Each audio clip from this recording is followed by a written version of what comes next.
মেয়ের বয়সী এক তরুণীকে সঙ্গে নিয়ে ঘুরে বেড়াচ্ছেন বলিউড অভিনেতা গোবিন্দা। এমন একটি ঘটনা ঘিরেই এখন সোশ্যাল মিডিয়ায় শুরু হয়েছে তুমুল আলোচনা। সম্প্রতি মুম্বাই বিমানবন্দরে নতুন নায়িকা কোমল রানী স্বর্ণকারের সঙ্গে গোবিন্দাকে একসঙ্গে দেখা যায়। আর তাদের এক ফ্রেমে দেখার পরেই নেটিজেনদের একাংশ শুরু করে দেন নানান জল্পনা।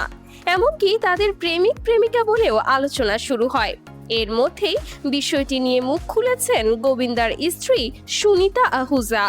গোবিন্দা ও কোমলকে একসঙ্গে দেখে সুনিতা নাকি ক্ষোভ প্রকাশ করে বলেন, মেয়ের বয়সের একটা মেয়েকে নিয়ে ঘুরে বেড়াচ্ছে, একটু তো লজ্জা করা উচিত, কোনো স্ট্যান্ডার্ড তো থাকা উচিত।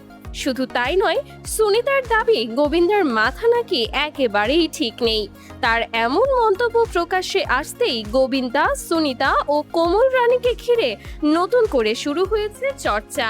তবে গোবিন্দা ও কোমল রানীর মধ্যে আসলে কি সম্পর্ক তা নিয়ে যে জল্পনা তৈরি হয়েছে সেটির সত্যতা নিশ্চিত নয়।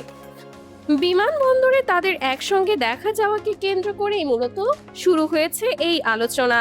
সুনিতার মন্তব্যের পর এখন প্রশ্ন উঠছে, স্বামীর সঙ্গে নতুন নায়িকাকে এভাবে দেখে সত্যিই কি ক্ষুব্ধ সুনিতা, নাকি তার মন্তব্যের পেছনে রয়েছে অন্য কোনো গল্প? উত্তর জানতে এখন সবার নজর গোবিন্দা ও সুনিতার দিকেই।